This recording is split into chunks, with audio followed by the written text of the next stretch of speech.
계시는 그곳으로 가서 예배하라고 명령을 합니다. 그런데 그 예배가 제대로 이루어지기 위해서 꼭 지켜야 될 약속이 있는데 그건 뭐냐?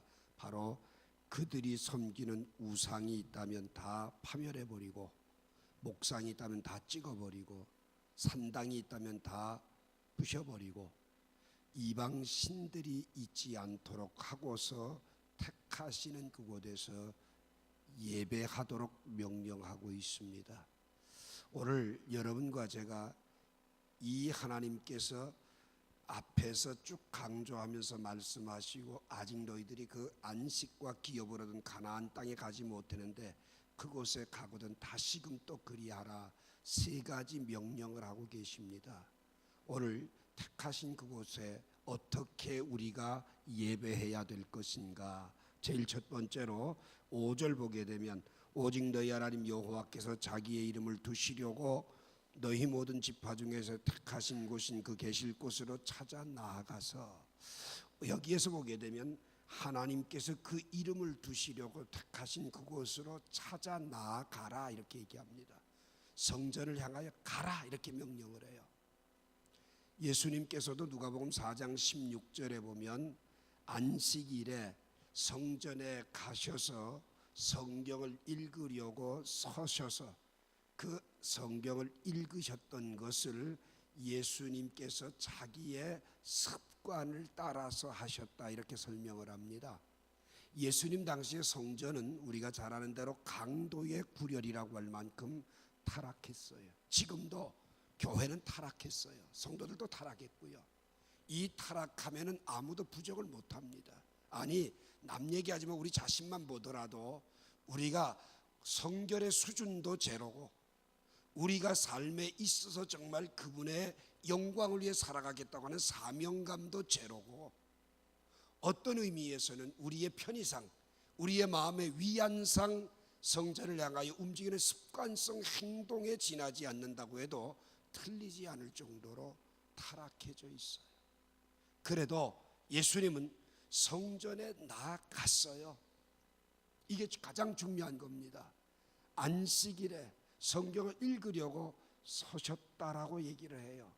그뿐만 아니라 오늘 여러분과 제가 기억하는 역대하 7장 14절부터 16절까지 보게 되면 솔로몬의 성전을 웅장하게 다 짓고 봉헌식을 하는데 하나님께서 그 솔로몬에게 응답하시는 응답이 뭐냐? 너는 지금 화려한 궁전을 금으로 다 덧입힌 성전을 지어놓고 그게 영광스럽고 자랑스러울지는 몰라도 나는 이 건물을 원하는 것이 아니라 그 안에 있는 너희들이 죄악을 떠나고 죄로부터 떠나서 성결하게 살려고 하는 그들에게 관심이 있다라고 말씀을 해요.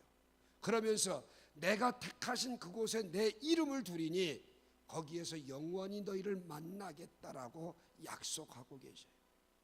오늘 여러분과 저는 아무리 타락하고 아무리 무너져가는 시대라고 할지라도 우리는 하나님이 택하신 성전에 예배하러 나아가는 일이 게을러서는 안 되는 거예요.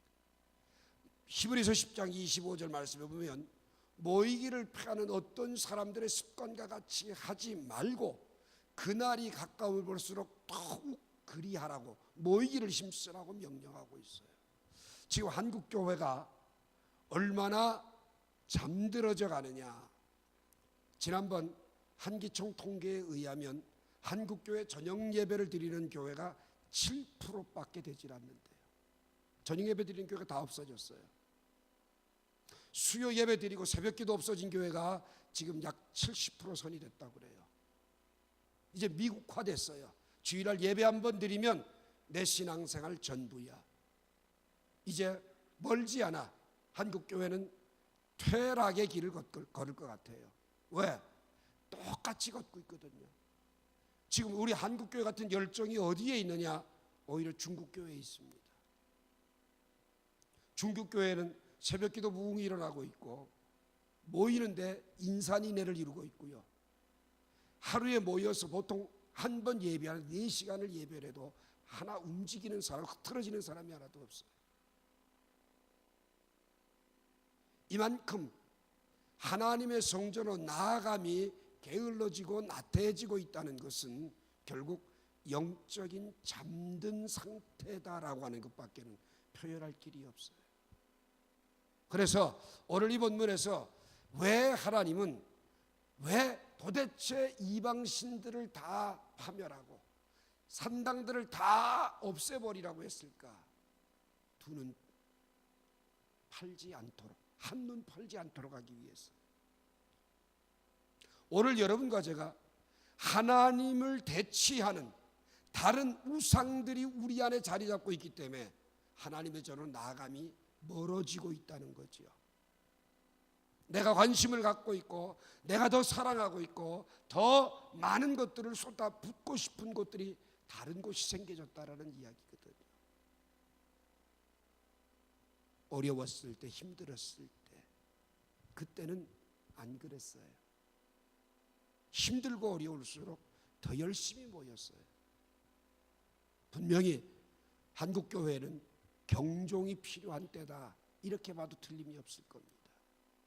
두 번째로 하나님이 택하신 곳으로 어떻게 해야지 되느냐.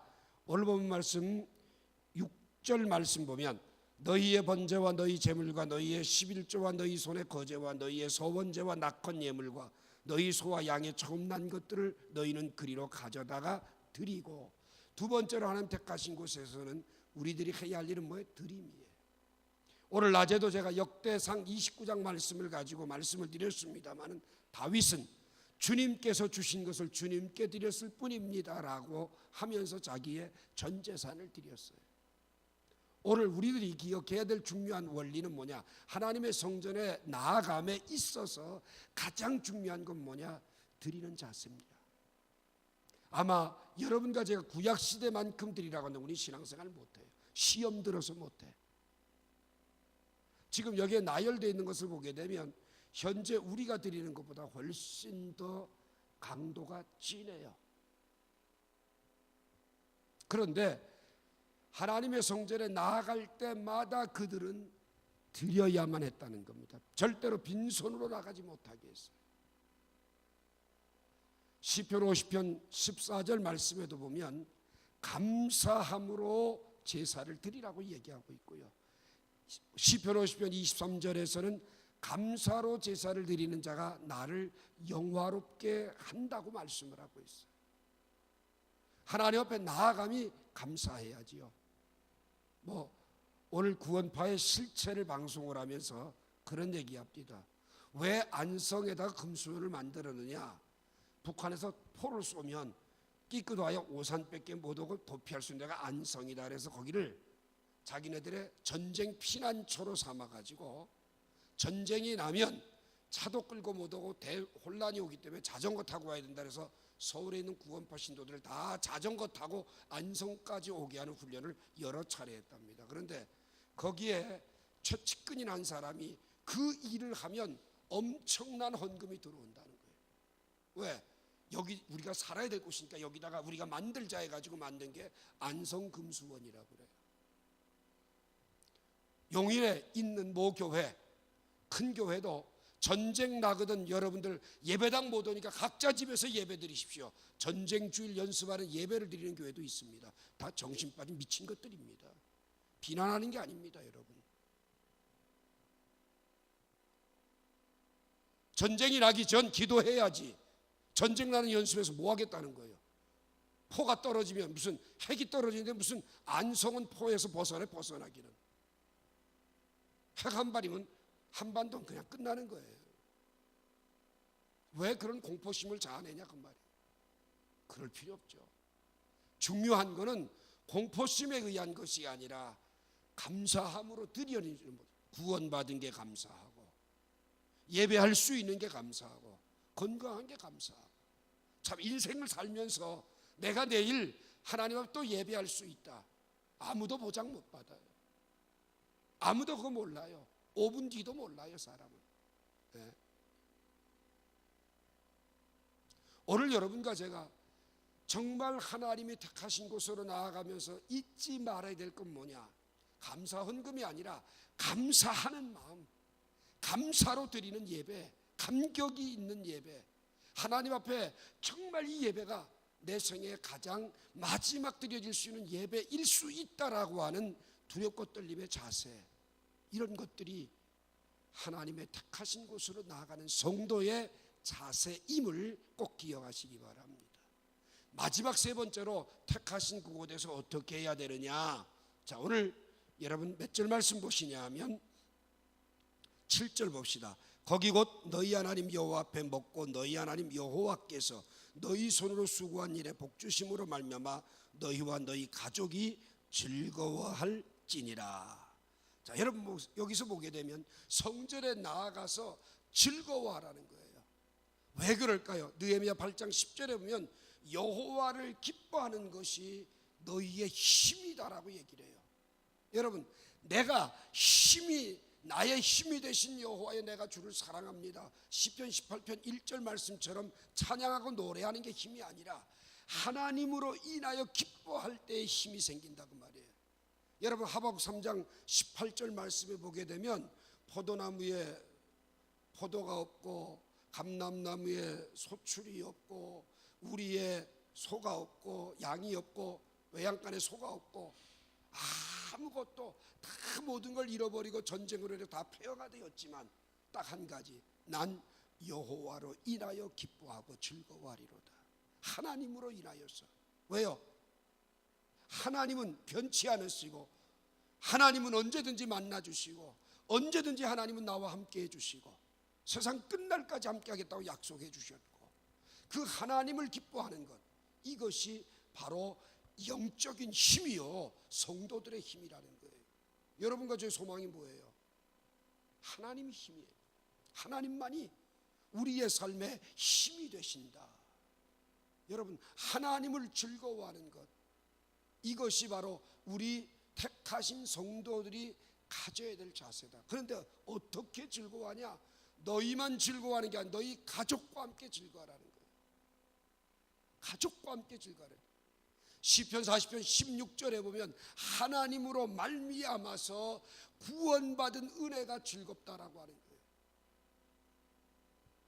여러분, 돈으로 구원받지 않는다는 게 얼마나 감사해요. 그럼 우리 가난한 우리는 구원 못 받잖아요.